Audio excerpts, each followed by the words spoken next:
Bienvenue à Let's Talk Coach, le podcast de la NFL. Mon nom est Julien, puis je suis seulement avec Marc-André aujourd'hui. Comment tu vas? Oui, je vais bien, on se sent seul, une petite fin de rhume, mais on se sent seul aujourd'hui. Journée C'est triste. Marco qui a eu ton rhume à distance. Ouais, c'est ça. Losé à cause de la neige est rentré trop tard chez lui. Il n'y avait aucune pièce où est-ce qu'il peut enregistrer calmement sans déranger quelqu'un chez lui. Ouais, Donc, c'est pas comme ça. La il y avait juste toi grand-mère et dans le moi. sous-sol. Ma grand-mère dans le sous-sol, qu'est-ce qu'elle fait là, man? Réveille-la, puis qu'elle enregistre avec nous autres, qu'elle donne son opinion en brûle pour point. Elle en a vu d'autres, là, des Super Bowl. Elle sait c'est quoi, là, cette affaire-là? Ah. D'expérience.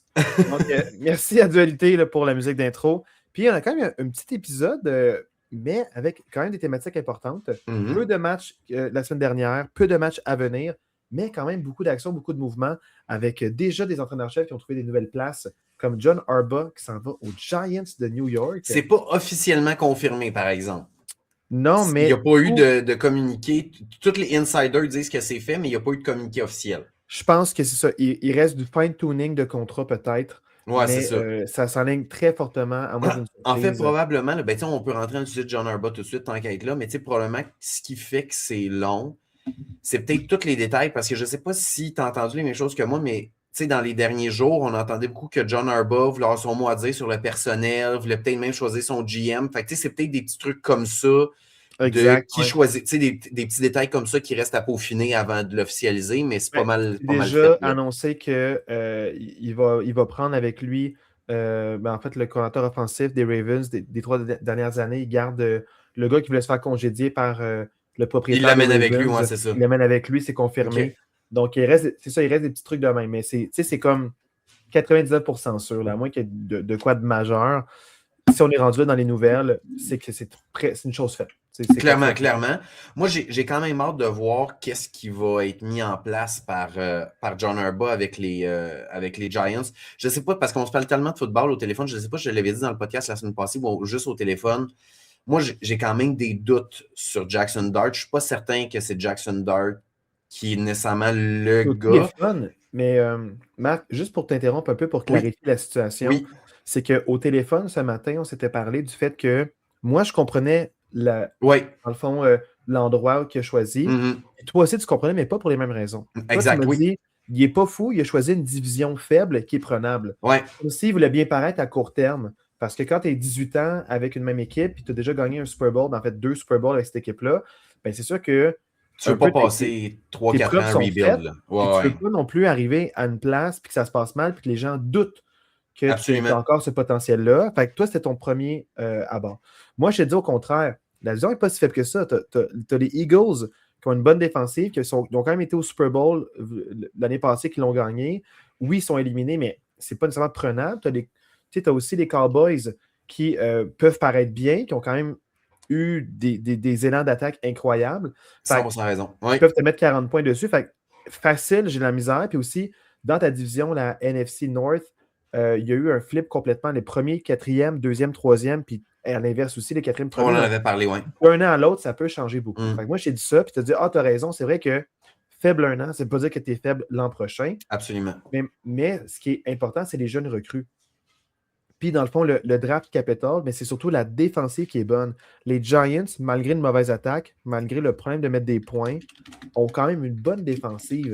Puis ça, c'est inspirant pour un entraîneur-chef qui veut changer la culture. 100%.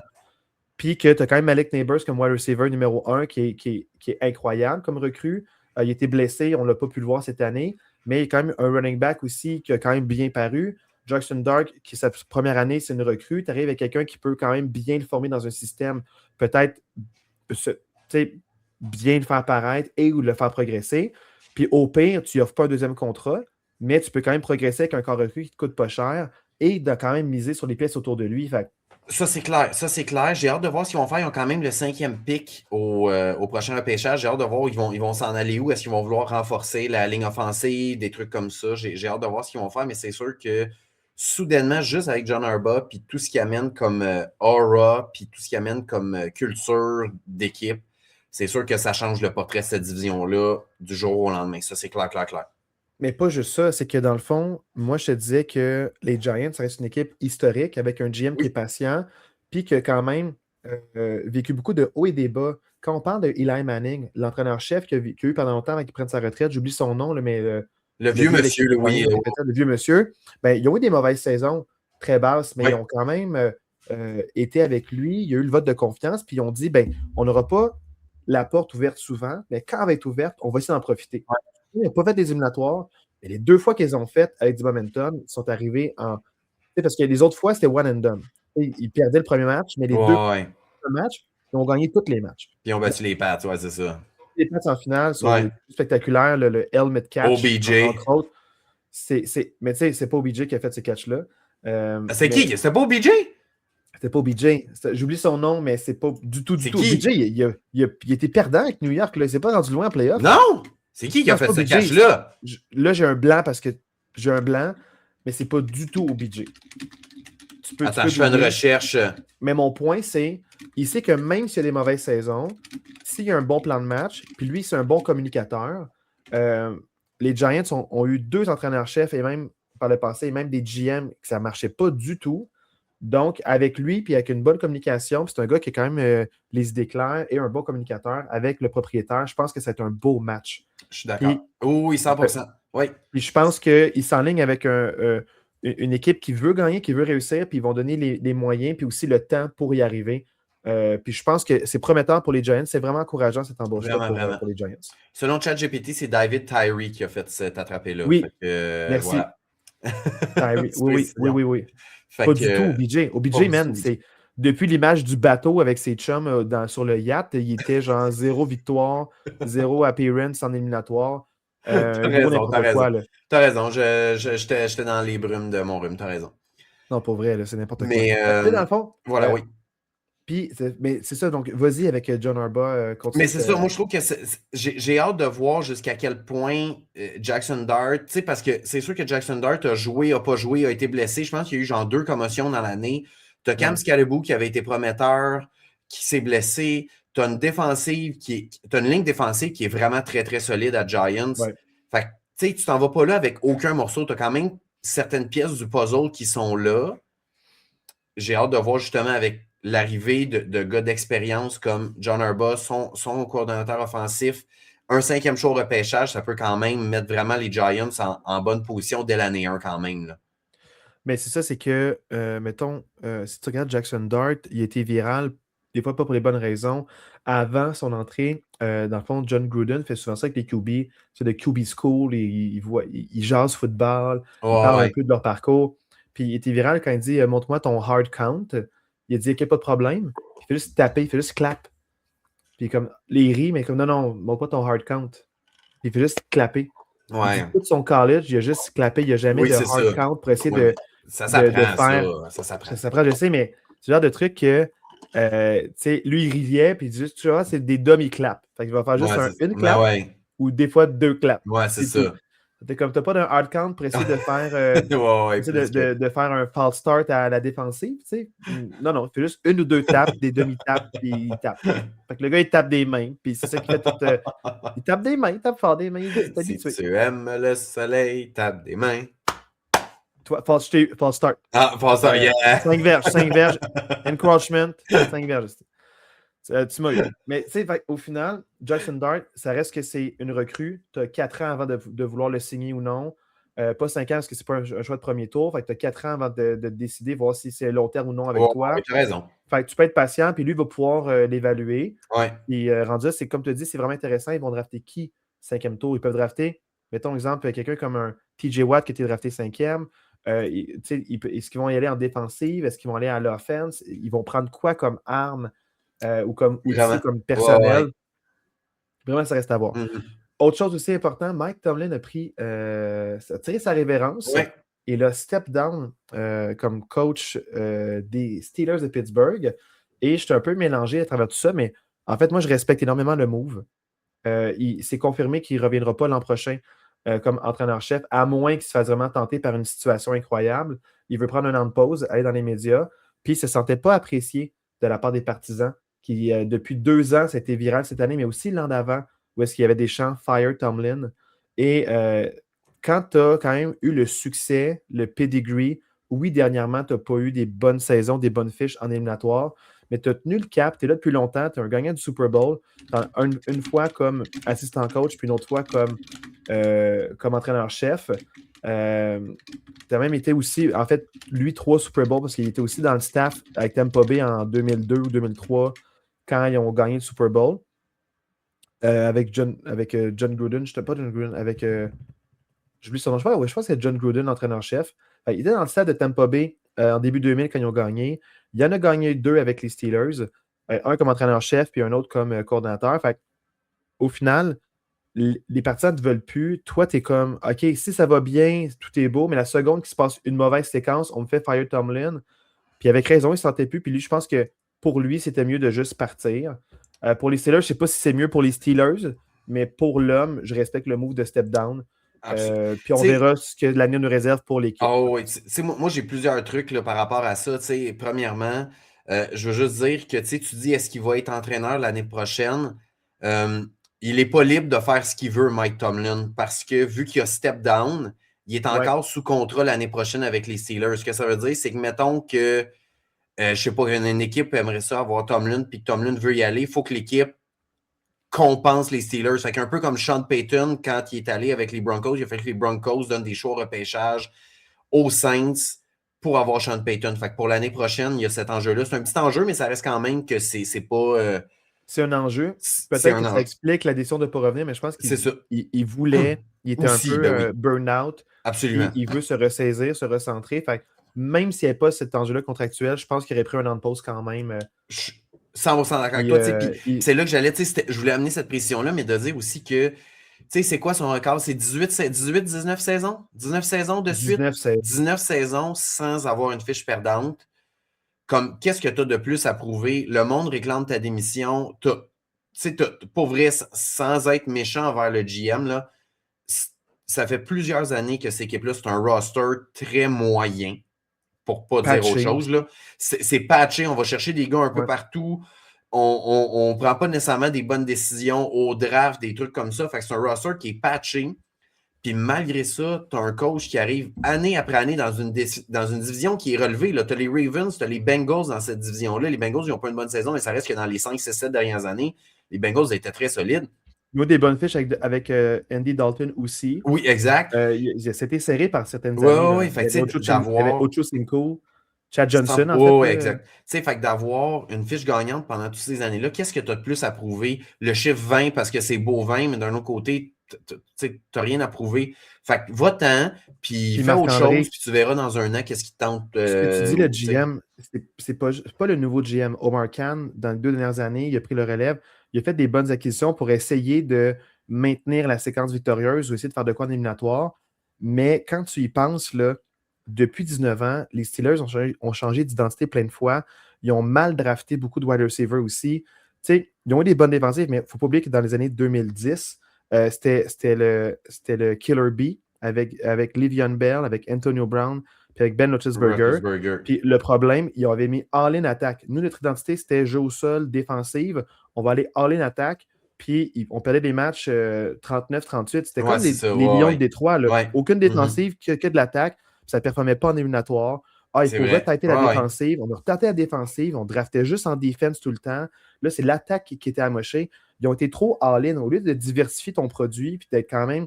Tu n'es pas obligé d'être numéro 1 partout, mais au lieu de diversifier puis de bien drafter, tu as gaspillé 2 choix aussi pour des wide receivers avec Deontay Johnson qui n'a pas marché, avec, dans le fond, George Pickens qui n'a pas marché.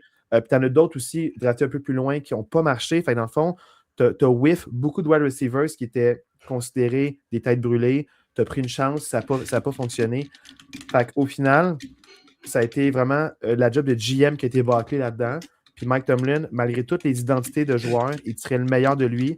Tu as gagné avec Doc Hodges, avec Mason Rudolph, avec Russell Wilson qui était washed, avec Justin Fields, il était 4 victoires, 2 défaites avec toi. Check ce qu'il fait avec les Jets. Fait que, avec tout ça, tu as gagné.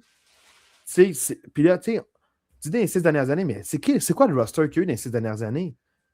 Big Ben, il y a avec il y a avec ton Tommy John qui revient.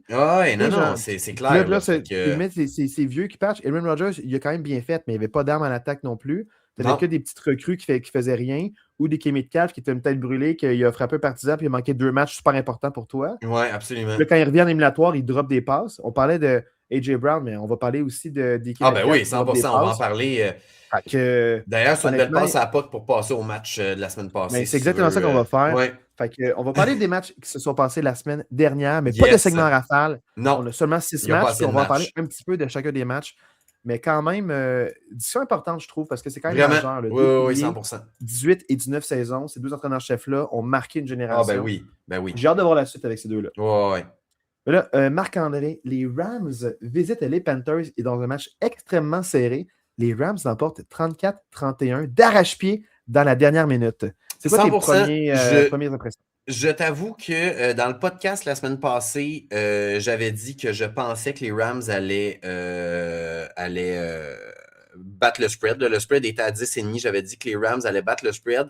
Ma pensée a un peu évolué au cours de la semaine passée parce que dans mon vidéo d'assistant bet pour ce match-là, d'ailleurs, je n'ai pas plugué nos réseaux sociaux, mais suivez-nous sur tous nos réseaux sociaux, TikTok, Instagram, YouTube, pour avoir toutes les vidéos de bet que je fais. Donc, on est rendu. Et Julien, je t'annonce officiellement que nous avons dépassé les 100 abonnés sur TikTok. Nous avons maintenant plus de 100 abonnés sur la plateforme TikTok, ce qui est vraiment cool. Puis pour vrai, en fin de semaine, je fais une parenthèse, mais en fin de semaine, j'ai vraiment eu des échanges super intéressants avec plein d'auditeurs. Pour vrai, sur presque toutes les vidéos de la fin de semaine, on a en haut de 7, 8, 9 commentaires que j'interagissais avec les auditeurs. Fait que c'était vraiment super le fun. Tout ça, je trouve qu'on se bâtit une vraiment belle communauté, puis c'est vraiment cool. Fait que allez vous abonner si ce n'est pas déjà fait. Fait que je reviens à ce que je disais, c'est que quand ma pensée a un peu évolué, que quand j'ai fait mon vidéo pour ce match-là, j'ai pas parlé du spread, j'ai pas pris le spread, puis j'ai même dit le 10,5, je le trouve plus risqué que je l'avais dit dans le podcast, parce que justement, je trouvais que les Panthers avaient quand même donné des matchs serrés toute l'année, un peu partout. Ils avaient même battu les Rams. Fait que ma pensée avait un peu évolué, puis avec raison, parce que les Panthers ont vraiment donné du fil à retordre aux Rams. Ils étaient dans le coup jusqu'à la fin du match. Tu m'as écouté parce que moi, je t'ai dit, Marc-André, oui. Losé puis toi, vous étiez vraiment des ardents. Vous étiez vraiment intense là-dessus. Je dis, c'est le match qui aura le plus gros différentiel. Ouais, différentiel de points, ouais. Puis là, j'étais comme, ben non, les Panthers, ils ont battu les Falcons 2 fois dans la saison. Ils ont battu les Rams, ils ont battu les Packers. Ouais. Ils ont vécu des matchs serrés avec un bas score, des matchs serrés avec des hauts scores. Moi, j'ai dit, ça se peut que ce soit un massacre, mais moi, je pense vraiment que ça va être plus serré qu'on pense. Puis les Panthers avaient l'avance à la fin du match, puis c'était les Rams qui, dans leur dernière séquence, ont été capables de faire des gros jeux, puis se faufiler avec la victoire à moins d'1 minute de la fin. Fait que c'est vraiment exceptionnel ce match-là. Super beau divertissement. Vraiment. Un match serré jusqu'à la fin, puis c'est un beau spectacle. Puis j'avais prédit les Rams allaient l'emporter par un faible différentiel. Puis ils l'ont emporté seulement par 3 points. Fait que c'est vraiment. Le but, c'est pas d'avoir raison. Le but, c'est juste de dire faut quand même, c'est facile se convaincre, puis le dire avec grande conviction. Oui. Mais quand on regarde froidement les statistiques, les Panthers, c'est une meilleure équipe qu'on pense. Il faut arrêter de penser qu'à chaque année, ils sont faciles à battre. Il ne faut pas se dire ils rentrent avec une fiche perdante. Ils ont une division très compétitive où est-ce que 3 équipes étaient à 8 et 9. Tout le monde se battait l'un l'autre. Les Saints ont eu une remontée spectaculaire en fin d'année aussi, qui ont brouillé les cartes. Les Falcons ont brouillé les cartes dans cette division-là. Fait que c'est pas des équipes qui sont faciles à battre. Puis les Panthers, toute l'année, ils ont été en montagne russe. Mais c'est une jeune équipe, nouvel entraîneur-chef, nouveau carrière dans la ligue. Bryce Young, 2e année seulement. Fait que ils sont en train d'évoluer. Là. Puis McMillan est incroyable, encore une fois. Vraiment, ils ont des super belles armes. Puis pour vrai, Bryce Young, autant j'ai pas cru nécessairement à ce QB-là. Comme pour vrai, ce match-là démontre que est-ce que ça va être un top 5 de la NFL? Probablement pas, Bryce Young. Mais je pense que, entre autres, avec ce match-là, Bryce Young s'établit clairement comme un vrai partant de la NFL. Il y a eu un très bon match, là, Bryce Young. Il finit avec 264 verges. Est-ce que c'est parfait? Non, c'est pas parfait. Il y a eu un pic. Non. Il est juste un peu en haut de 50% de complétion. Mais ça reste que le gars, il a eu 264 verges dans son premier match éliminatoire contre une équipe qui était de loin favorite. Comme on ne peut pas mettre la défaite sur lui. On ne peut pas mettre la défaite sur les Panthers. Il y a eu un wide receiver aussi qui a été vraiment... qui aurait pu sceller une victoire, mais ça ne pas la donner. Aurait pu, on ne sait jamais ce qui se passe après. Mais... Ça a pris une drive au 4e quart de Matt Stafford qui a le potentiel d'être le MVP cette année. Là. Ça va probablement jouer entre Stafford et Drake May. Mais tu sais, ça a pris une drive au 4e quart de Matt Stafford pour un toucher en fin de match pour le battre. Fait que ça reste que chapeau, là, les Panthers. Là. C'est une saison plus que positive pour eux. Ouais. Rien de plus à dire, mais Non. bravo. Dans le Voilà, fond, ouais. c'est super beau spectacle. Là, dans le fond, prochain match à parler, qui était le samedi soir. Est-ce que tu représentes ton fichier? Yes, je représente ça ici. Oui. Fait que dans le fond, les Bears l'emportent 31-27. Puis je suis content parce que j'avais prévu les Bears. Puis là, toi, tu m'avais dit, ça a pris des jeux loufoques, ça a pris Miracle on je sais pas quelle rue. J'ai pas la référence, le référence du film. Mais puis là, j'ai dit, ouais, mais c'est déjà arrivé, ça pourrait arriver encore. Puis je disais pas les Packers gagnent, mais les Bears ont le potentiel de remonter. Puis, man, quel dégelé. Parle-moi de la dégelée que les Bears ont infligée à Matt Lafleur qui a mal géré son cadre. Moi, j'aimerais quand même te donner une statistique. Là. C'est peut-être parce que je suis un fan des Packers et tout, là, mais j'aimerais te poser une question. Les Packers et les Bears ont joué 3 matchs l'un contre l'autre cette année. Ouais. OK? Les Bears ont gagné 2 matchs sur les 3. Dans ces 3 matchs-là, combien de jeux l'attaque des Bears a fait en ayant l'avance? Ah, j'ai vu la statistique, je pense 1. 0. L'attaque des Bears, en 3 matchs, ils en ont gagné 2, là.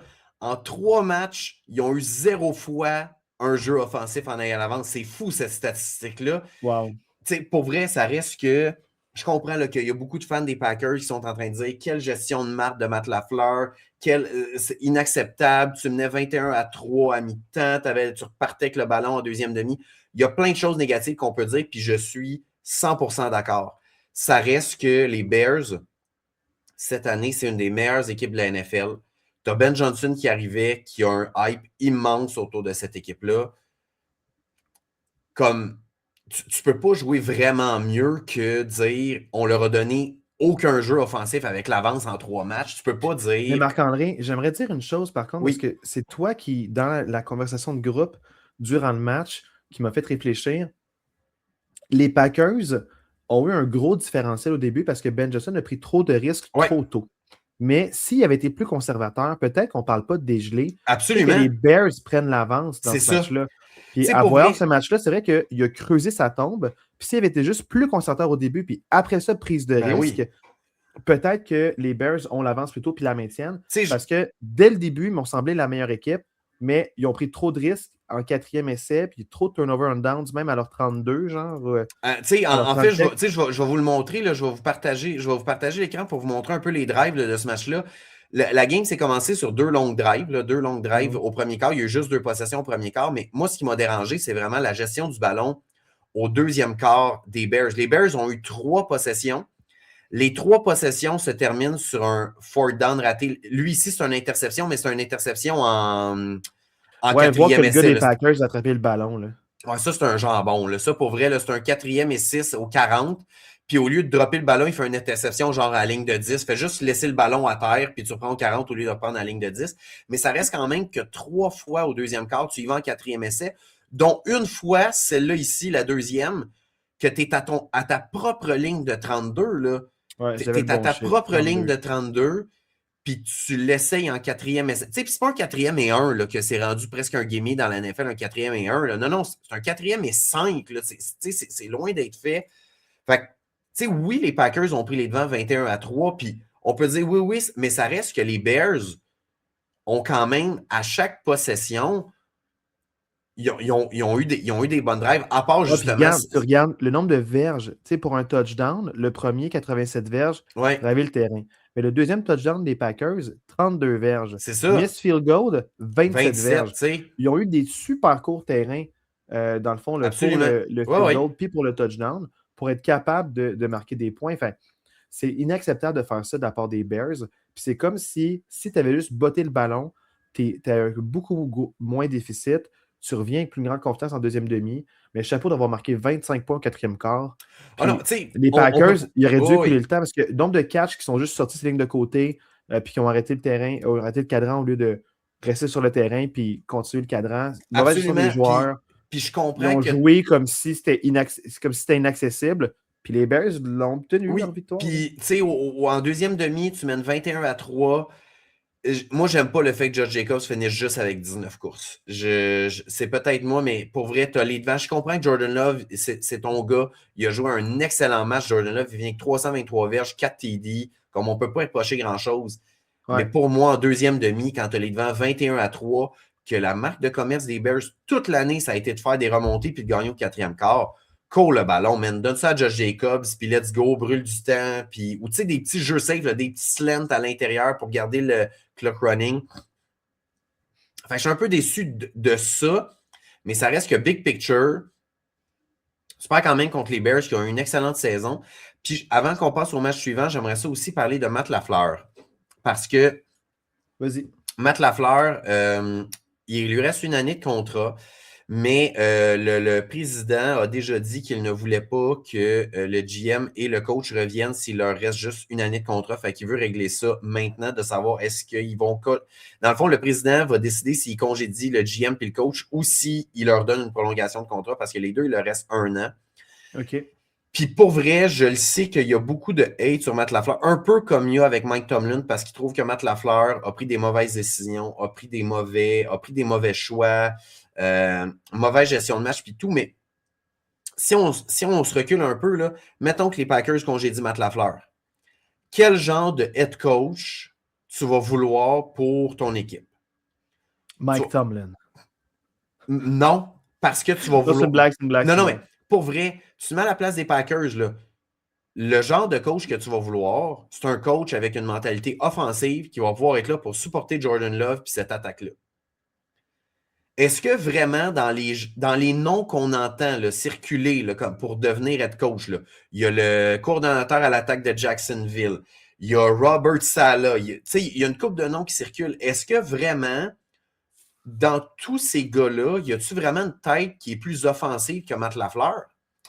Pour vrai, Mais j'ai l'impression que Marc-André, ce que les Packers ont besoin, c'est déjà ce qu'ils ont. moi, je vais être franc avec toi. Je trouve que tu amènes une bonne question, mais j'aime pas ta conclusion, par contre. OK. C'est que moi, je suis un gars pro-stabilité. Tu peux pas avoir un entraîneur-chef ou même un GM qui a peur de faire des erreurs puis qui va au conservateur. Dans la Ça, NFL, il c'est faut que tu clair. prennes des Oui. risques autant sur le clock. Puis comme les Bears ont pris beaucoup de risques, puis ça finit par payer Ouais, à ouais. cause de moment donné, on va croire en nous, puis on prend des risques.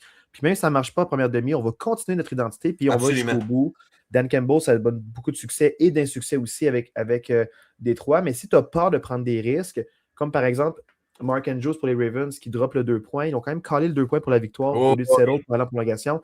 Il y a plein de moments de même où est-ce que tu dois te dire j'ai pas peur de prendre des risques. Parce que si j'ai peur pour ma job, c'est pas une bonne chose, puis tu vas pas accomplir grand-chose, 100%.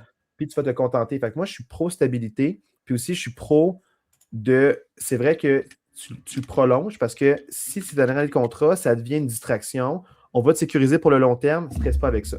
C'est pas bénéfique pour personne de travailler, surtout pour un GM, de je préfère des moves, puis ça se peut que je ne sois pas là. Fait que là, est-ce que je vais être plus réticent parce que j'ai peur de perdre ma job ou je vais être allé all-in puis je vais scraper l'équipe parce que j'ai peur de perdre ma Ouais. job? Tu peux pas avoir des prises de décision effrayés, mais par contre, ce que j'aime pas, c'est on ne le sait pas tant qu'on ne le sait pas pour les entraîneurs-chefs. Tu as des coordinateurs qui paraissent super bien, ils changent d'équipe, ça ne va pas bien du tout. Tu as des entraîneurs-chefs qui ne sont pas bien dans un système, ils vont changer d'équipe, ça va bien tout d'un coup. Tu as des entraîneurs-chefs un peu comme, tu sais, John Harbaugh, qui était plus apprécié, Andy Reid, même affaire. À Philly, c'était un problème, il n'était pas apprécié. On va au Chief, gros succès Ouais, c'est instantané. ça. Puis il y en a plein qui changent d'équipe, puis insuccès, puis ça va pas bien. Fait qu'on ne le sait pas tant qu'ils n'ont pas l'opportunité. Puis il y en a qui vont être des excellents coordonnateurs, mais pas des bons entraîneurs-chefs. Je comprends ce que tu veux dire, Mais, oui. mais ce que je veux dire par là, c'est que On le sait pas, tant, c'est clair. tant qu'ils n'ont pas essayé, on ne le sait pas. Tant qu'ils ne Oui. sont pas dans cette position-là, avec cette culture-là, puis ces éléments-là, puis ces joueurs-là, on ne le sait pas. Mettons, n'importe qui cette année, avec des équipes, tu peux te dire, mettons, les Browns, excellente défensive, peut-être que quelqu'un plus d'offensif aurait fait que les Browns ont une fiche gagnante, puis ça va en éliminatoire. Tu sais, puis gère mieux ce que Ouais. Stefanski, qui fait un peu n'importe quoi, ou le GM a scrappé ça. Mais il y a beaucoup d'équipes que tu te dis, j'aurais mis n'importe quel entraîneur-chef, ça n'aurait pas été cool cette année. Par exemple, les Raiders avec Geno Smith. Non, Tu sais, non, c'est tu dis clairement. T'aurais juste, mis. j'aurais mis n'importe qui Non, là. non, Est-ce qu'il 100%. aurait fait mieux? Je ne le Non. sais pas. Tu sais, fait il y a des équipes que, peu importe tu mets qui, mais est-ce que je vais en tenir rigueur à Pete Carroll d'être allé là-bas? Avec, tu sais, pour moi, on se rappelle de la dernière année, mais tu mets n'importe qui d'autre, puis Mais Ça n'aurait pas été vraiment mieux non plus. Là. Ouais. ça aurait-tu été tant mieux que ça? Je ne le sais pas. Peut-être 2-3 victoires de plus, mais il n'y aurait pas une fiche gagnante. Il Non, n'aurait non, pas non, gagné la clairement pas. division. Ouais. Fait qu'on ne le sait pas. Est-ce que quelqu'un du collège est bon? Peu importe les rumeurs, est-ce que ça se peut, ça fonctionne ou pas? Fait que moi, mon point de vue, c'est juste, peut-être que tu as quelqu'un à l'interne qui attend juste sa place, puis il va rise. Puis, fait que, ultimement, je veux pas que tu te dises qui d'autre, parce que ça, c'est encore une fois mentalité de peureux. Fait comme, je me contente de ce que j'ai, puis tant que c'est pas trop suffocant pour moi, ou tant que c'est pas trop inconfortable pour moi, je vais le toffer Je comprends jusque-là. ce que tu veux dire. On revient pas avec Mike Tomlin avec les 19 saisons. Tant que c'est pas suffocant, on va le garder jusqu'à Ouais, ce qu'il ait la surfaite, comme John Harbaugh. Fait que tu ne veux pas juste le garder parce que tu as peur de l'inconnu. Je comprends ce que tu veux dire. Fait que d'un point de vue, tu peux pas avoir peur pour ta job. Fait que pour que tu prennes des décisions, des risques. En même temps, il ne faut pas que tu dises il y a qui d'autre. On ne le sait pas. Puis, tu sais, 32, là. Il y en a 32 qui.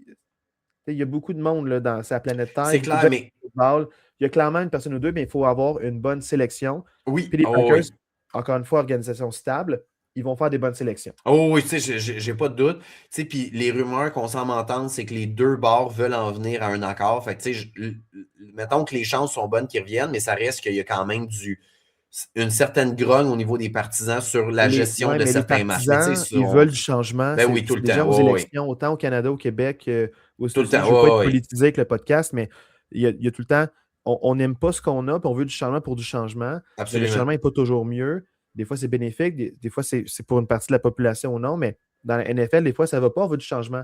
Mais fais attention à ce que tu souhaites, parce que des fois, la meilleure chose, c'est une ligne claire, puis de quoi stable. La constance, absolument. La constance. Que sinon, si tu as ta culture, nouvel entraîneur-chef qui arrive, ça va tout gâcher. Les Cards ont tout gâché à répétition avec Jonathan Gaynon, avec l'autre qu'il y avait avant, qui est allé en Thaïlande, qui est revenu coordinateur offensif avec Kingsbury.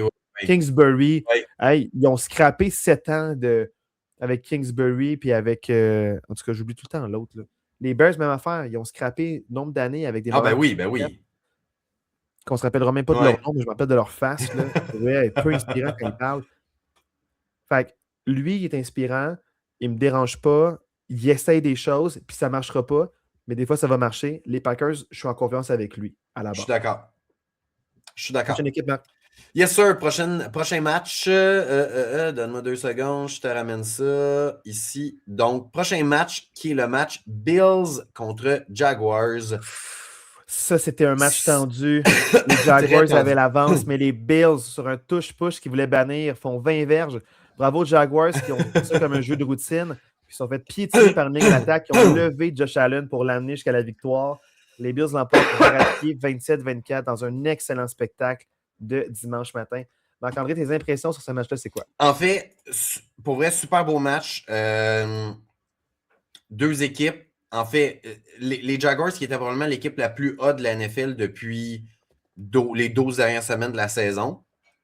Mais les Bills, c'est pas compliqué. Les Bills ont le meilleur joueur de la NFL. On va se le dire, là, comme quand Josh Allen décide de venir jouer au football puis de se présenter, il n'y a aucun joueur qui a un plus gros impact. Non, mais pour vrai, il n'y a aucun joueur qui a un plus gros impact sur son équipe que Josh Allen. Pour vrai, comme on a beau l'aimer, pas l'aimer, il faut quand même reconnaître le talent que ce gars-là a. C'est incroyable le talent qu'il a. Ouais. Puis pour vrai, il n'est pas si bien entouré, là.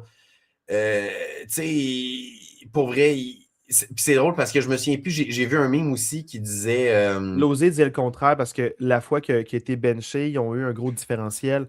Mais c'est que Josh Allen a un gros impact parce que James Cook n'est pas assez constant à mon goût. Des équipes qui sont bonnes pour arrêter la course, c'est un no-show. Mais la seconde que c'est une passoire, il va y avoir des grosses statistiques. C'est tout ou rien avec James Cook.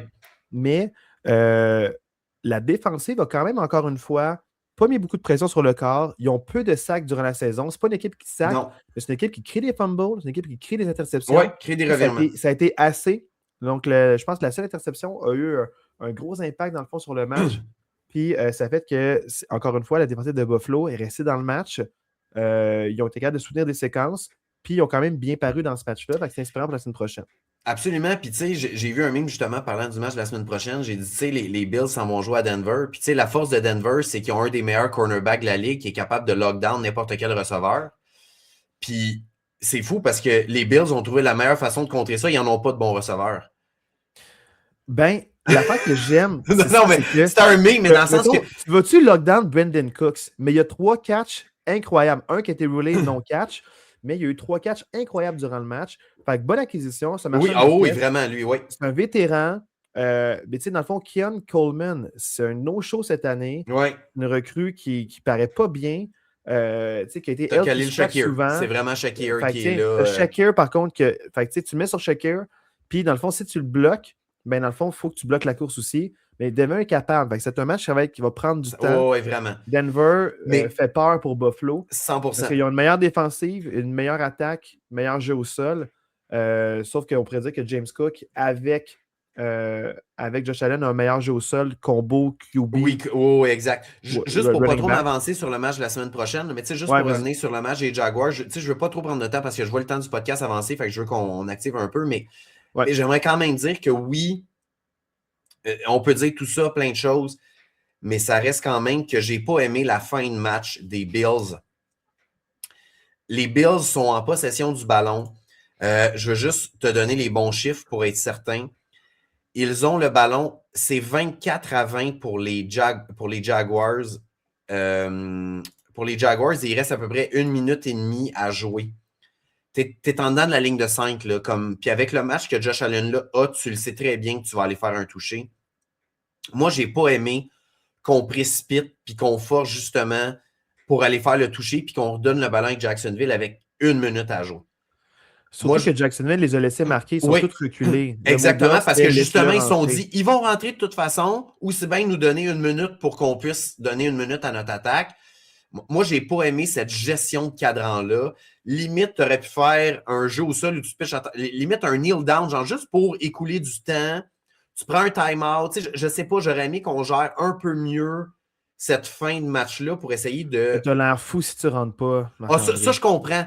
Mais ça reste que, je le sais, là, je le compare mettons, à Tom Brady, qui est peut-être le meilleur ever, mais Tom Brady n'aurait jamais laissé 1 minute à son adversaire en un match éliminatoire pour remonter le terrain. Jamais ça serait arrivé. Non, Mahomes avait besoin de 14 secondes. Là. Exactement. Fait que moi, c'est le seul. Dans ce match-là, c'est le seul affaire que j'ai moins aimé. Mais ça reste que Josh Allen est incroyable, mais j'ai moins aimé cette gestion de fin de match-là. C'est mon seul commentaire négatif. Ça se défend. Ouais. Mais en même temps, comme je te dis, c'est que le downside, c'est s'ils l'ont pas. Je comprends que c'est clair, là, tu passes pour un jambon. Tu as kneel down. Combien de jeux tu gaspilles? Un ou deux? La fois, tu mets trop une grosse pression sur un jeu. Là, Jacksonville, ils croient. Ils se disent, hey, on a 3 jeux, on n'y arrivera pas. Fait qu'il faut que tu fasses quoi à ta défensive aussi. T'es Buffalo, tu dois avoir une bonne défensive qui met de la pression, qui crée des revirements. Montre-moi ça. Il faut que la défensive show up. Fait que je comprends que c'était risqué parce que Jacksonville, avec l'attaque qui était vraiment bien rodée, exactement, c'est aurait ça. pu. Travis Etienne, Kirk aussi, Christian Kirk était incroyable. Gros match de Christian Kirk. Lawrence qui est red hot, ça aurait pu. Il a chez ça dans le pelle avec une interception à la fin du match. Je mets une précision, tu as parlé de Christian Kirk, mais il joue pour les Jaguars, il a changé d'équipe, mais il y a un gros match en fin de semaine. C'est qui d'abord? Je me trompe. Dans les stats pour les Jaguars, tu parles? C'est qui les Jaguars d'abord qui a fait le gros catch? Ben, Washington a une grosse game. T'as Brian Thomas, t'as Jacoby Myers qui est là. T'as Strange qui n'a pas eu une grosse game, mais c'est Washington Myers, qui a eu une grosse game. Christian Kirk, je me trompe de match. Je me trompe parce que j'ai vu trop de matchs en fin de semaine. Ouais, Christian Kirk a eu une grosse game, mais ça, c'était contre les Steelers. C'était contre les Steelers. T'as raison. C'était Houston. Ça vient me hanter. Ouais, c'est ça. Pendant que ma fille faisait de la fièvre, puis j'écoutais le match sans le regarder. Fait que là, j'étais un peu dans les vapes encore, je manque de sommeil. Ouais, c'est ça. Mais d'abord, c'était Myers qui avait un gros catch. Quand c'était important, quand c'était serré. Puis je pense que c'est lui qui visait à la fin aussi, puis que ça a été l'interception qui a scellé le match à la fin. Ouais. C'est plate, hein? Tu te dis, on va avoir une grosse séquence, j'ai hâte de voir la première passe. Pique sur le premier jeu. Pique le premier jeu, parfait. C'était un petit peu poète-poète. Voilà. Mais Carbus et revirement, ils en font les interceptions. Ben oui. Fait que prochain match. Yes, prochain match 49ers contre Eagles. Les 49ers qui l'emportent 23-19. L'attaque des Eagles, c'est dommage. Puis ça n'a pas été long. Là. Patullo, le coordonnateur offensif des Eagles, s'est fait congédier. Probablement que dans son speech d'après-match, Sirianni, il a dit qu'il était congédié. Mais cette attaque-là a trop de vedettes et trop d'ego pour tout ça. Moi, je m'attends qu'il y ait d'autres changements dans cette équipe-là, pas juste le coordonnateur offensif qui change. Je vois mal AJ Brown revenir dans ce vestiaire-là avec ce qui s'est passé. Puis, tu sais, oui, il y a beau avoir eu des drops en fin de game. George C'est, Kittle a blessé pour ouais, le talon d'Achille, dans le fond, qui a pour San été. Francisco, ouais, c'est ça. Je voulais arriver à San Francisco après, mais ça reste que Ok, pour ouais. les Eagles, il y a une excellente défensive. Puis pour vrai, San Fran, ça leur a pris un jeu truqué puis un attrapé un peu fucked up de McCaffrey, comme en direct dans les airs, cache par-dessus la tête pour faire le toucher sur une passe de Joanne Jennings qui a fait un jeu truqué. Ça a pris ça quand même pour battre les Eagles qui ont très chèrement vendu leur peau. Ça reste que la défensive des Eagles, elle est incroyable. Elle est clairement top 5, sinon top 3 de la NFL. Mais cette attaque-là des Eagles n'a juste pas été capable de faire quoi que ce soit en deuxième moitié de saison. Puis c'est vraiment Beaucoup de dommage job parce de Jay Brown aussi dans ce oh, oui, match-là. exactement. Il paraît mal. Il a chialé énormément AJ Brown, mais ça reste que quand ça comptait, c'est à lui qui a envoyé le ballon, puis il n'a pas été capable de faire les jeux.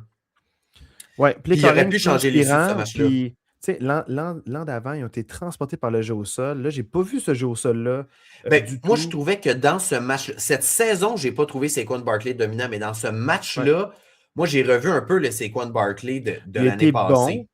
mais on dirait, je sais pas assez de grosses courses explosives.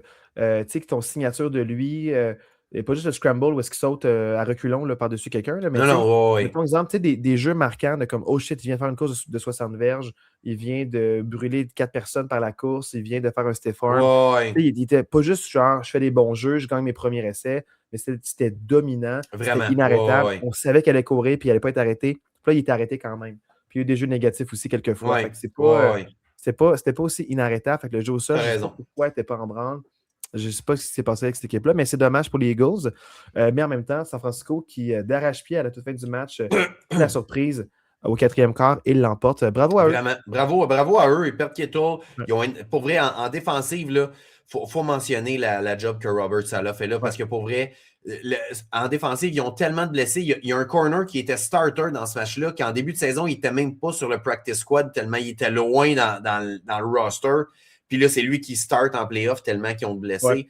Fait que, tu sais, ça reste que Robert Saleh fait un job incroyable avec cette équipe-là. Puis c'est pas pour rien qu'il est dans les pourparlers pour être head coach l'année prochaine parce qu'il fait vraiment une grosse job en Mais lui, défensive pour les il est 49ers. bon comme coordinateur défensif. Il devrait peut-être rester à cette niche-là.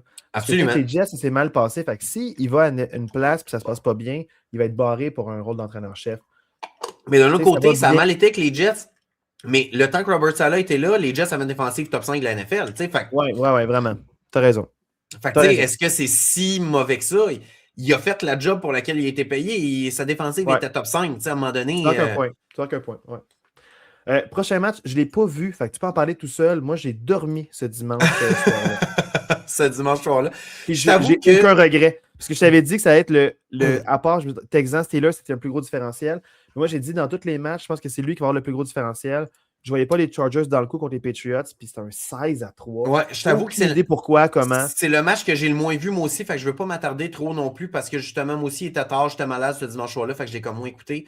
Mais ça reste qu'il y a quand même des questions à se poser auprès des Chargers parce que, tu sais, on en a parlé plusieurs fois dans les podcasts cette année. Ça reste que année après année après année, les Chargers en éliminatoire, c'est une catastrophe. L'attaque n'arrive pas à mettre des points sur le tableau. Tu sais, pour vrai, cette équipe-là, oui, je comprends que Jim Harbaugh est là, ils ont une défensive puis tout, mais ça reste que tu as Justin Herbert qui est là, qui est supposé d'être un corps top 5 peut-être de la NFL, Justin Herbert. C'est pas normal qu'en éliminatoire, tu sois pas capable de. L'année passée, c'est quoi? C'était 4 Supposé, picks. mais je ne suis pas d'accord. Les gens le vendent beaucoup, mais j'ai Oui, pas en vu tout cas. encore. Mais tu sais, 4 picks l'année passée en playoff, là, tu mets juste 3 points sur le board. C'est franchement décevant pour les Chargers. Ils ont congédié aussi leur coordonnateur offensif. Mais chapeau aux Pats, chapeau à la défensive des Pats. J'ai hâte de voir ce qu'ils vont faire la semaine prochaine, mais les Chargers, Tu sais, malheureusement, Marc-André, c'est. tu sais, quand il y avait des bonnes saisons par le passé, la saison régulière, tu sais, tu avais des studs comme wide receiver. Tu avais genre 3 wide receivers plus un tight end qui était comme stud dans la ligue. Tu avais ton Henry Hunter avant qu'il soit pour les Patriots.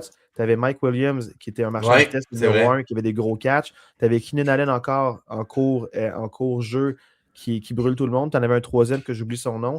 Tu avais 3 wide receivers excellents, un bon tight end. Tu avais un jeu au sol potable. C'est sûr que tu as des bonnes stats en saison Ah régulière. ouais, ben oui. Ouais. Tu vas exploiter les défensives qui sont juste middle of the pack. Mais contre les grosses équipes, contre Mahomes, il faisait quoi? Pas grand-chose. T'as Tu sais, raison. Ouais. fait que rendu là, il est cool. il y a ses pubs, c'est commercial pour les pubs de shampoing. Mais rendu là, c'est prouve-moi en éliminatoire qu'est-ce que tu vaux. Puis à date, ça ne vaut pas grand-chose, malheureusement. Je Je suis m'en fous d'accord des avec toi. blessures. Oui, Pour une oui, question de gagner t'as ou de bien raison. paraître. Le 3 constat points, est c'est là. inacceptable. Oui, oui, 3 100%. points, c'est pas. Oui. 100%. Prochain match. Il y a ce prochain match qui est le dernier match de la semaine du Wild Card, qui est Oh! le match Texans-Steelers. Bien honnêtement, moi, je me souviens pas jusqu'à quel point on s'est texté ou je t'en ai parlé au téléphone, mais pour moi, ce match-là, c'est joué en première demi Ouais. où les Steelers ont réussi à causer 3 revirements aux dépens de CJ Stroud. Et malgré le fait que les Steelers ont causé 3 revirements, à la demi, c'était 7-6 pour les Texans. Et moi, c'était clair, net et précis à la demi. Dans ma tête, c'était clair, net et précis que les Texans allaient gagner ce match-là parce que je savais que les Steelers n'allaient pas causer 3 autres revirements puis que l'attaque allait finir par se mettre Parce en route. que, comme j'ai dit dans le podcast avant, ou même aussi par téléphone, c'est que je ne vois pas l'attaque des Steelers marquer des points contre Houston. Fait que moi, je me suis dit à quel point on va être capable de créer des revirements pour enlever des séquences à l'attaque de Houston parce que tu en as 8-10 dans un match de la NFL. Fait que là, si tu en enlèves 3 en première demi, ben, tu te dis, OK, il y avait comme une ou deux séquences qui auraient pu marquer des points, dont un touché, puis une autre séquence qui ont arrêté. Fait que dans le fond, tu te dis, tu as enlevé 3 séquences à l'adversaire, dont dans la red zone, puis tu perds 7-6, tu as juste fait 2 placements. J'étais comme la défensive va commencer à être exténuée. Ils ont fait leur job. Mais tu as DK Metcalf qui drop des passes. Tu as Kevin Austin qui n'est pas à bonne place, puis que le ballon tombe à 5 pieds de lui. Fait qu'au final, ça fait que là, à ce moment-là, moi, c'est les passes manquées qui m'ont fait OK, la défensive est là, mais ils vont s'épuiser. Ouais, c'est ça. Faire un gros Oui. différentiel. J'ai plus besoin de voir le match. L'attaque va absolument nulle part. C'est une question de temps avant que les Texans piétinent les Steelers. Puis c'est ça qui s'est passé. Là, il y a eu blessure à Cam Ward à la cheville, un de ses propres joueurs qui pile dessus. Ben oui, puis Là, c'est au ton pilier à quatrième défensive qui. Là, c'est le premier match que Marks a en haut de 100 verges. Il n'y en a pas eu un dans toute la saison. Ouais, c'est puis Il a de là, la c'est misère ça. à courir le ballon. Puis là, t'enlèves Cam Ward là-dedans, puis avec les blessures qu'il y avait, ben, il y a eu son premier match de 100 verges. Bravo à Houston. C'est à prévoir qu'il gagne, mais c'est de cette façon-là. C'était quand même un gros statement de la défensive. Vraiment, Malgré que l'attaque crée, dans le fond, se subit 3 revirements, de les rester dans le match. Bravo à la défensive de Houston. Puis une chance qu'ils ont commencé à faire de quoi en attaque parce que CJ Stroud, c'est vraiment pas un beau match d'entrée en scène pour les éliminatoires. Oh non, c'est pas convaincant, CJ Stroud. Puis tu sais, ça a été ça un peu toute l'année. Les Texans, leur attaque a vraiment pas été impressionnante. Ouais. Puis c'est dommage parce que justement, le meme que tu nous as envoyé, Oh qu'on oui. disait que c'est une photo de CJ Stroud, puis ça dit This guy is the only guy preventing the Houston defense to win a Super Bowl. Hey, ils ont 12 revirements dans la saison, puis les Steelers en créent 3 en un match. Ouais, c'est ça, c'est fou. Là. La défensive des Steelers là, est classée 26e sur 32. Mais tu regardes, là, puis tu sais, c'est la même affaire avec les Bengals. Là. Pire équipe de la ligue, quand leur corps partant revient, puis ils peuvent sauter des séquences, Soudainement, d'un coup, ils paraissent ça. bien. Ouais, imagine, tu as une défensive clairement qui est top 5 dans la ligue, mais à cause qu'elle est tout le temps sur le terrain et est exténuée, les stats ne paraissent pas. Mais c'est la seule raison pour laquelle ils sont en éliminatoire. C'est quoi de la défensive? Là? Ah ben oui. Tu peux aller chercher plus loin. Là. Tellement dominant. Spécial ta défensive. Oh ouais, vraiment. OK. Les matchs à venir, Marc. Yes, sir. Match à venir. Qui a gagné la semaine 1 de prévision? Oui, OK, je vais afficher nos pics. Donc, pour la semaine 1 des éliminatoires, voici. En fait, on est tous égaux. En fait, c'est les auditeurs qui mènent parce que le match Buffalo-Jacksonville, au moment où le match a commencé, j'ai mis tous nos votes là, sur toutes les plateformes. J'ai additionné tous nos votes sur toutes les plateformes et j'arrivais à 43 votes de chaque côté. Fait que 43 Buffalo, 43 Jacksonville. On avait 43-43. Fait que c'était pile 50-50. Fait que j'ai mis 50-50 parce que les auditeurs avaient ça. Fait que le seul match que les auditeurs n'ont pas eu, c'est le match Green Bay-Chicago. Puis c'était juste 52% en faveur de Green Bay. Fait qu'il y en a quand même beaucoup qui ont quand même voté pour Chicago aussi. Wow. Mais sinon, nous 4, on est 4-2 pour cette semaine-là, malgré plusieurs différences. Ce pas les mêmes matchs. Unanimes. Il y avait 4 matchs où on n'était pas unanimes. C'est vraiment intéressant. Moi, ça me fait chier parce que Jacksonville et Philadelphie avaient l'avance au 4e quart. Oui. Puis c'est à la toute fin que ça s'est faufilé. Fait que absolument 6-0, mangé tout dedans. En tout cas, je suis content pour eux. Maintenant, les prédictions de la semaine prochaine, on fait ça vite. Puis ça, on parle un petit peu des matchs à venir. Bon, on peut les faire en même temps de parler de nos prédictions. Oui, on va. Buffalo qui visite Denver, c'est un match vraiment, vraiment dur à prendre parce que Buffalo peut créer des revirements, mais une défensive un peu plus poreuse. Fait que l'attaque de Denver pourrait être efficace contre eux. Je ne sais pas à quel point, mais pourrait être efficace contre eux. Mais la défensive de Denver est vraiment quand même intéressante contre Buffalo. Qu'est-ce qu'ils vont faire si jamais ils ne peuvent pas passer le ballon? Est-ce qu'ils vont devoir courir? Mais ils ont le front défensif pour arrêter la course. Fait que moi, ça me fait vraiment peur. Fait qu'on dirait j'ai envie de prendre Buffalo à cause de l'entraîneur-chef, à cause de l'historique, à cause de Josh Allen. Mais à cause de la fiche, j'ai pas envie de négliger les premiers de la AFC, puis j'ai envie de prendre Denver. Fait En que je fait, sais pas exactement, mais je moi, je réfléchis. trouve qu'il y a plein de choses dans ce que tu dis qui est intéressant. Euh, Denver, moi, je pense qu'on les a un peu sous-estimés toute l'année parce qu'ils n'ont jamais été convaincants. Ils gagnaient, ça c'est convaincant, ils trouvaient le moyen de gagner. Mais il n'y a aucun match que tu dis, hey, vraiment, dans ce match-là, ils ont dominé leurs adversaires, ils ont grosse victoire dominante. Tu sais, il y en a aucun match que c'était comme ça. Puis, ça, c'est mon avis. Je pense que le fait qu'ils aient eu un bye et le fait que Buffalo a joué un match contre Jacksonville, qui était probablement l'équipe la plus haute des 12 dernières semaines, et qu'ils ont gagné, moi, je pense que Buffalo va arriver à Denver et ils vont avoir le momentum. Tu sais, Josh Allen n'avait jamais gagné de match à l'étranger en éliminatoire depuis le début de sa carrière. Il vient d'en gagner un. Il vient de battre Jacksonville. Il vient d'avoir un match exceptionnel. Moi, je pense que les Bills arrivent là, puis je comprends que tu t'en vas te battre contre le first seed, mais moi, je pense quand même que on n'a pas le choix de donner le petit edge aux Bills parce que les Broncos n'ont pas été impressionnants cette année. Ils ont beau la fiche qu'ils ont. C'est une équipe qui ne m'a pas impressionné cette année. Parce que, quand on regarde les statistiques, OK, à brûle pour point, Oui. mettons exemple, les fiches globales. Quand tu regardes là, 2025 at a glance, moi j'aime ça regarder ça de temps en temps. Puis je vois que les points par game, Buffalo 4e, Broncos 14e.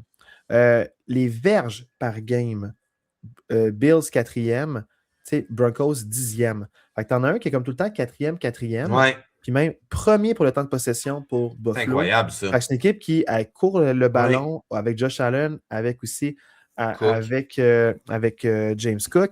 Donc, c'est quand même intéressant, mais Broncos, quand même 14e pour les points, 10e par la passe, 7e pour le temps de possession. Ils aiment aussi avoir le temps de possession. Ils sont quand même parmi les premiers. Fait que deux équipes qui aiment avoir la balle. Ouais. Il y en a un qui aura moins la balle que l'autre. Qu'est-ce qu'ils vont faire avec ce temps-là?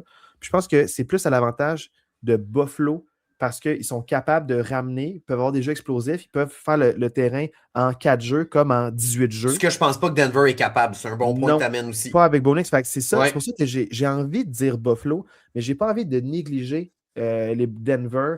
Fait que moi, je pense que je vais aller pour Buffalo. Surtout que interception, il y en a 13, ils sont 11e, 10 seulement pour Denver, moins 3 au différentiel, plus 1 pour Buffalo. Fait que Buffalo, côté défensif, sont quand même assez bons. Puis, ils ont eu de la difficulté, les Broncos, à mettre des points. À beaucoup de matchs, ça a été pathétique. Ça a été un des pires jeux du soir à un moment donné où est-ce que c'était Ouais, fait genre ouais. 10-7. J'essaie d'oublier ce match-là. Fait que, tu sais, Broncos, pas inspirant. Ils vont être un peu rouillés, reposés, mais rouillés. Buffalo arrive convaincu, capable de faire du bruit. Puis je pense que Buffalo va être capable de gagner à Denver. Mais je ne serais pas surpris que Denver gagne ce match-là d'un score serré. Clairement. Mais je pense que Buffalo va l'emporter contre Denver. Je pense que oui, puis moi aussi, je vais y aller pour Buffalo. Mais juste dire qu'en début de semaine, les Bills étaient favoris par 1 et actuellement, on enregistre jeudi soir, actuellement, c'est les Broncos qui sont favoris par 1. Fait que, on voit que la cote passe de 1 d'un bord, 1 de l'autre. Fait que clairement. Ça peut dépendre de qui parie sur quoi aussi. Exactement, c'est ça. Là. Fait que clairement, ça veut dire que les gens sont vraiment indécis sur cette cote-là. Là. C'est vraiment. Je voulais prendre Denver. Je m'étais arrivé en disant je vais prendre Denver, je prends Denver. Mais plus j'ai réfléchi à ça, et plus j'aime Buffalo dans ce match-up-là. J'ai pris contre eux à la première semaine, puis j'ai vu le match qu'ils ont fait, puis je pense qu'ils vont trouver un scénario pour gagner. Puis c'est des gamers, ils ont été là, ils savent jouer, ils ont vécu toutes sortes de scénarios à leur avantage puis à leur désavantage. Je pense que cette expérience-là d'éliminatoire, elle est intéressante. Sean Payton là, mais le reste de l'équipe ne l'a pas nécessairement. Oui, tu as raison. Fait que je pense que les joueurs vont être motivés, puis je pense que Buffalo peut être capable de gagner ce match-là. J'aime ça. Prochain match. Deuxième match, yes sir. Deuxième match, qui est le match du samedi soir, qui est le match 49ers Seahawks, un match revanche d'il y a 2 semaines où l'attaque des 49ers avait absolument rien fait contre la défensive des Seahawks. Moi, je ne veux pas négliger 2 fois de suite l'équipe, dans le fond, qui a le first seed. Puis je pense que les Seahawks vont l'emporter. C'est pas beau, mais ils gagnent, comme tu as dit, dans des puis là, c'est contre des rivaux de division. La différence entre Bills et Broncos, c'est pas des rivaux de division. Ils se connaissent énormément. Chacun des coachs va avoir un plan de match pour l'autre équipe. Et les Seahawks ont une défensive contre la course incroyable. Puis une des forces des 49ers, c'est dans le fond Christian McCaffrey qui est incroyable. Fait que s'ils sont capables de l'empêcher d'agir, ils peuvent faire des choses. Elle est extrêmement jeune. Ça fait quand même 3-4 ans qu'on fait le podcast. Puis, il y a 3 ans, on en parlait que l'avenir est prometteur pour les Seahawks. L'avenir est prometteur pour les Seahawks. Bien là, ils ont de l'expérience. Ils ont toujours été impressionnants en défensive. Puis, ils gagnent malgré que Sam Darnold ne fait rien. Souvent, il y a 0 TD, 0 interception ou 0-1. Puis, ils gagnent même 0-4, puis ils gagnent ou ils perdent par un placement. Puis, tu te dis, hey, il y a eu un match ordinaire ou pas bon, puis ils gagnent quand même. Fait que la seconde qui va avoir un match correct ou bon, imagine ce que les Seahawks vont faire. Fait que moi, je pense vraiment que les Seahawks vont l'emporter. J'adore les Niners. J'ai pas aimé leurs 2 défaites au Super Bowl dans les dernières années. J'aimerais pour eux qu'ils gagnent. La blessure à George Kittle va faire excessivement mal. Ça, c'est clair, ça change la donne. Ça change la donne. Fait que, il y aura plus d'attention sur Christian McCaffrey. Puis je pense que les Seahawks, ils ont les outils pour freiner cette attaque-là. Mais j'adore Brock Purdy. C'est un gagnant. J'y souhaite de gagner. J'adore Brock Purdy. Fait que, tu sais, j'ai confiance en lui pour passer le ballon, mais j'ai plus confiance en Seahawks, en Seattle pour leur défensive. Fait que moi, je pense que Seahawks vont l'emporter, mais dans un match extrêmement serré puis chaudement disputé, un must-see TV. Samedi soir, il faut voir ce match-là. Clairement. Ça va être quelque chose. Moi, je te rejoins sur plusieurs choses. Là où je ne comprends pas, c'est que le spread est à 7. Les Seahawks sont favoris par 7 dans ce match-là. Je ne la comprends pas, cette cote-là. Moi, je trouve ça vraiment très élevé. Que les Seahawks soient favoris parce qu'ils ont fini premier, parce qu'ils ont battu les 49ers il y a 2 semaines, ça, je le comprends parce que Kittle n'est pas là, parce qu'il y a plein de blessures en défensive contre les 49ers. Je comprends que la cote soit en faveur de Seattle, mais la cote soit à plus 7, je ne la comprends pas du tout. Moi, je sauterais sur la cote San Fran plus 7. Ouais. Moi, je vois les Seahawks gagner par 3 ou 4 points. Oui, ça va être un match. Non, c'est ça. Pas par plus que 7. Absolument. Pas par 7 ou plus. Moi, je vais y aller de l'autre côté. Moi, je vais y aller pour les 49ers. Je comprends que j'ai la confiance envers la défensive des Seahawks est là, puis je pense que c'est pas ça. Moi, c'est vraiment plus que pour moi, actuellement dans la NFL, le meilleur cerveau offensif, c'est Kyle Shanahan. Pour moi, là, si on regarde all around the place. C'est incroyable. Puis moi, j'ai de la difficulté à croire qu'il ne trouvera pas de solution, puis il va se faire stopper 2 fois en 3 semaines contre la main défensive. J'ai comme l'impression que Kyle Shanahan nous réserve des petites surprises dans ce match-là.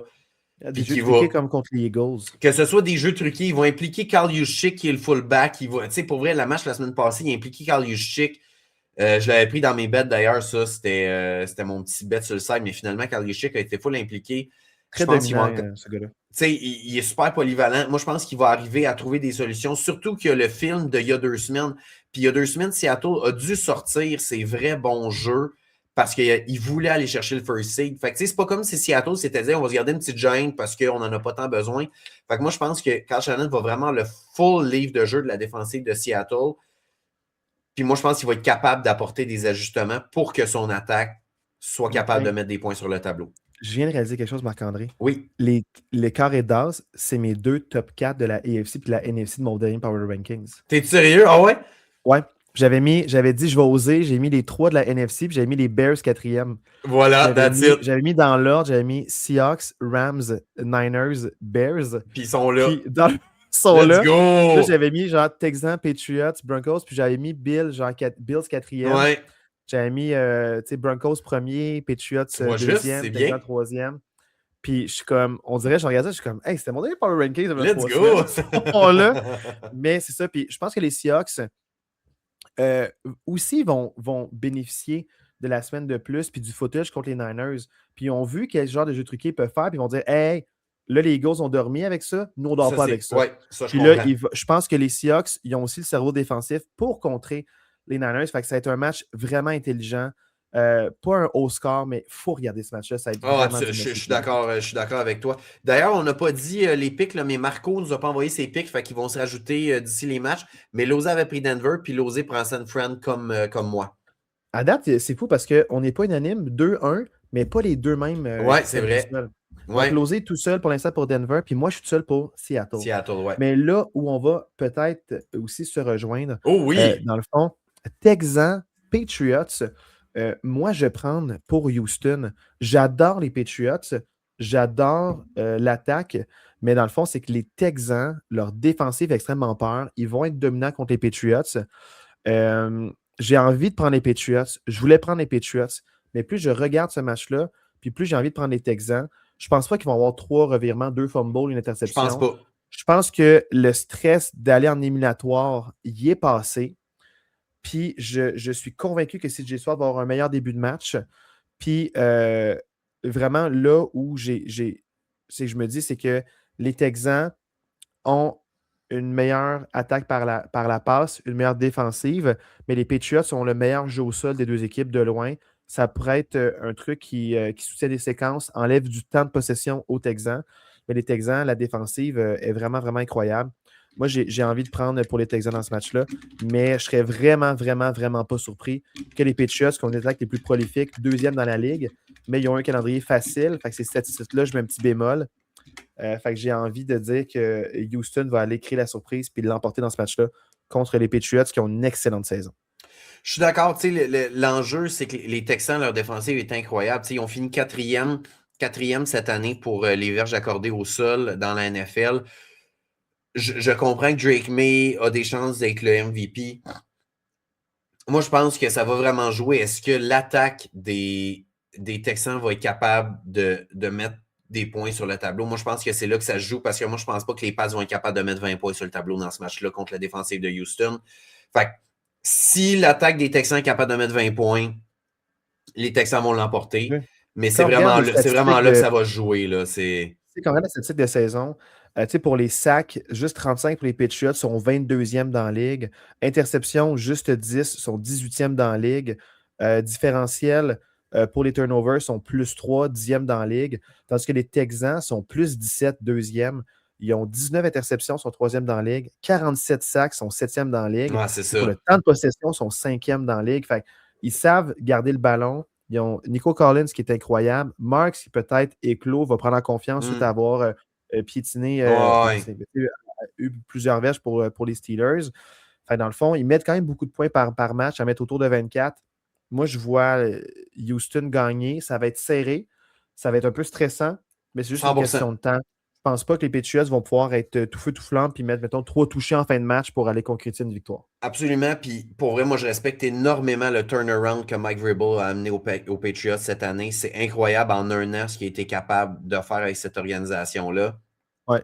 Mais je pense que ce défi-là, c'est le plus gros défi de la saison pour les Pats. Puis je pense que ça va peut-être être un défi qui va être un peu trop grand pour eux dans leur processus. Ils vont être de retour l'année prochaine en éliminatoire, je suis convaincu. C'est une équipe qui va continuer de s'améliorer. Mais cette année, moi, Houston, vous le savez, là, depuis la semaine 5 ou 6 que je vous dis que je suis vraiment impressionné par cette équipe-là, Ouais. moi, je prends Houston aussi. Maintenant, dernier match, Marc, puis ça va être la fin du podcast. Yes. Les Rams contre les Bears, ça va être un match vraiment divertissant. Au pointage, jeu loufoque, jeu truqué, turnover on downs, placement manqué, double dunk avec des Oh fumbles. oui, En veux-tu, oui. en voilà. Retour pour toucher là, de punt. Il va y avoir du spectacle, mon ami. Dans le fond, mais je pense que les Rams vont l'emporter. Parce que les Rams, là, premier à l'attaque, premier pour les verges par match. Il crée quand même beaucoup de sacs, beaucoup d'interceptions.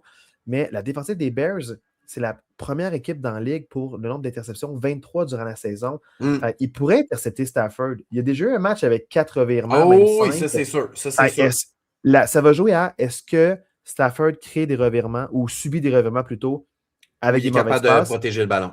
S'il protège bien le ballon, je pense que c'est juste une question de temps. Karen Williams, incroyable au niveau du sol pour LA. Ils ont une bonne Puka, défensive. Davante. Puka, Davante.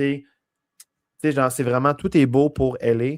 C'est vraiment une attaque en confiance et qui peut revenir de l'arrière, plusieurs jeux explosifs, être méthodique. Sean McVay, excellent entraîneur-chef. Il ne fera pas des risques inutiles comme Ben Johnson. Je pense Non, que non, j'ai non. peur que les Bears se calent un peu, mais ne puissent pas remonter la pente. Parce que moi, c'est un peu ça. Tu sais, moi, je pense que les Bears, un peu comme je l'ai dit tantôt quand je parlais des Packers, je respecte énormément la saison qu'ils ont eue, je respecte vraiment ce qu'ils ont fait, mais c'est une équipe que toute la saison, ils ont tiré de l'arrière puis ils ont fait des comebacks un peu miraculeux en fin de quatrième quart. Moi, je pense que si les Bears se tirent dans le pied comme ils se sont tirés dans le pied la semaine passée contre les Packers, Sean McVay et les Rams ne laisseront pas les Bears remonter comme les Packers l'ont fait. Ça n'arrivera pas. Ouais. Puis moi, je vois un peu la même chose. Moi, je pense que Ben Johnson ne changera pas de mentalité. Il va continuer d'y aller en quatrième essai. Il va continuer de se dire, hey, les Rams vont mettre beaucoup de points au tableau. Fait qu'il faut y aller en quatrième essai parce qu'il faut mettre beaucoup de points au tableau, nous autres aussi. Puis moi, je ne vois pas les Rams l'échapper comme les Packers l'ont échappé la semaine passée. Ils ont trop un roster complet. Non, je l'ai puis dit c'est une plus tôt en équipe saison, qui- puis je suis pas tant. J'ai pas tant changé d'opinion que ça. Moi, pour moi, les Rams, c'est l'équipe la plus impressionnante à avoir allé dans la NFC. Puis Ouais. je crois encore que cette équipe-là peut se rendre au Super Bowl dans la NFC. Fait Aussi. que moi, je prends les Rams. Parce que moi, mon scénario le plus plausible, c'est Seahawks, dans le fond, contre les Rams en demi-finale, puis les Rams l'emportent. Moi, je pense que c'est ça qui va se passer. Très, très réaliste. Parce que moi, je suis très transparent. Si les Rams gagnent, peu importe que ce soit San Fran ou Seattle la semaine d'après, je prends les Rams. Hey, mais cette division-là, faut-tu être boosté pour que tu C'est incroyable. Trois des quatre. Oui. Trois encore de finale, ça n'a Tu pas as probablement rapport, les là. trois meilleures équipes de ta conférence dans cette division-là. C'est incroyable. Là. C'est exceptionnel la saison qu'on voit de cette division-là. Vraiment. Puis qu'il y en a trois encore en liste, c'est vraiment malade mental. Puis tu as Gannon puis Kyler Murray aussi dans cette division-là. Regarde ça, on passe. Hey, mais Marc, pour vrai, merci pour le podcast. C'est vraiment cool. Vraiment. Là, c'est du football intéressant. Il n'y a pas de junk match où OK, mais on va voir ce que ça donne. Là, c'est les meilleurs des meilleurs qui s'affrontent. Ouais. C'est des matchs vraiment disputés. C'est de quoi d'intelligent. J'ai vraiment hâte de voir les 4 matchs, comment on va l'emporter. Puis est-ce qu'on va battre nos auditeurs ou c'est les auditeurs qui ont les meilleures prédictions pour les playoffs? Vraiment. C'est vraiment hot. Vraiment cool. Ouais. Tout le monde 4-2, mais les auditeurs 5-1. Donc 4-1-1. Ouais, c'est ça. 4-1-1. Ouais, un peu comme pour les Packers, le bye va les avantager. Là. Ouais, c'est ça. Donc, par la toune, merci à Dualité, puis on se revoit la semaine prochaine en espérant que les 4. Ouais.